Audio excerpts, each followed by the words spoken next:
Selamat pagi, perkenalkan nama saya Devi, saya dari kelas C9. Di sini saya akan menjelaskan materi tentang peran guru dalam pendidikan multikultural.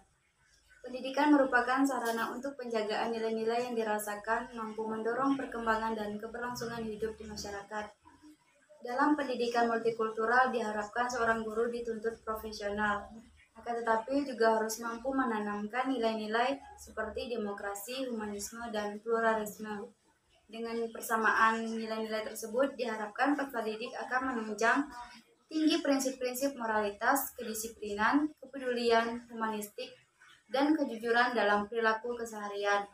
Berkaitan dengan implementasi pendidikan multikultural, dalam membangunkan kesadaran peserta didik untuk menyikapi keragaman yang ada di Indonesia, maka guru dapat melakukan beberapa hal. Yang pertama, membangun sikap persamaan. Sejarah kehidupan manusia selama berabad-abad menunjukkan bahwa persamaan dan perbedaan antar manusia selalu menjadi bahan kajian yang mungkin mendasari hampir semua teori tentang manusia dan seluk-beluk kehidupan. Perbedaan yang lebih lanjut dapat ditemukan oleh seorang manusia saat ini berinteraksi dengan manusia lain. Menurut Big How, bahwa banyak kajian yang berusaha memahami manusia dalam kaitannya dengan teori substansi persamaan. Ini lebih banyak memperhitungkan kelompok marginal atau terpinggirkan. Persamaan masyarakat adanya perlibatan kebebasan dan sama dalam kesempatan dengan latar belakang budaya yang berbeda. Derajat paling dasar adalah adanya penghormatan pada hak masing-masing individu. Guru dalam konteks ini harus mendorong kesadaran multikultural dengan membangun semangat empati dan toleransi kepada peserta didik, dengan menekankan bahwa setiap orang dengan latar belakang apapun memiliki persamaan dalam hak sebagai warga negara. Tidak boleh satu kelompok mendominasi dan melanggar hak kelompok lainnya. Kelompok mayoritas tidak boleh menghayumi kelompok minoritas. Disinilah penanaman nilai multikultural ini menjadi penting dalam pendidikan.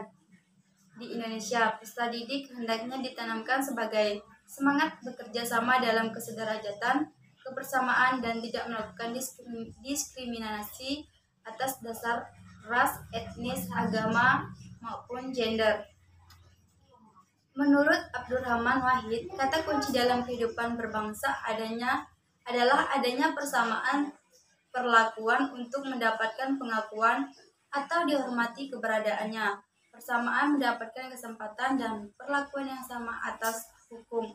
Apapun budaya, ras, etnis, ras, dan agama, disinilah peserta didik bisa mengasah rasa sensitivitas terhadap kultur-kultur minoritas dengan menggerakkan kelompok kultur yang mayoritas agar mempunyai persamaan dan sikap yang sama dengan kelompok atau kultural lainnya.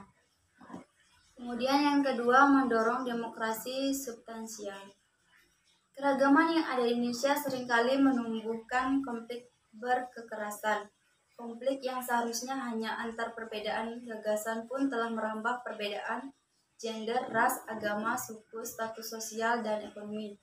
Disinilah dunia pendidikan yang berwatak multikultural harus mampu mendorong peserta didik untuk memahami perbedaan sehingga konflik bisa dikelola dengan baik.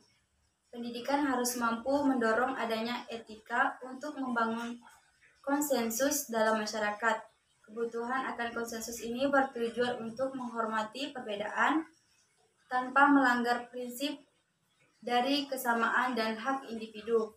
Guru dengan pendidikan multikulturalnya selalu mendorong untuk menegakkan demokrasi sebagai sarana membangun konsensus seluruh warga negara. Pendidikan multikultural menginginkan adanya demokrasi yang substansional, tidak hanya prosedur. Karena demokrasi yang demikian akan selalu mendorong adanya persamaan warga dalam hukum. Pendidikan multikultural harus mampu mendorong sikap yang inklusif, toleransi, dan terbuka terhadap berbagai keragaman yang ada. Pendidikan harus mampu membangun sikap hidup yang multikultural, bukan monokultural, cara hidup pembaruan, bukan pembauran. Guru melakukan pendidikan multikultural merupakan sarana yang paling baik untuk proses pembudayaan. Peserta didik akan terlatih dan terbangun kesadarannya untuk bersikap demokratis, humanis, dan pluralis dalam kehidupan mereka. Sekian materi yang dapat saya jelaskan, kurang dan lebihnya saya mohon maaf. Akhir kata saya ucapkan terima kasih dan selamat pagi.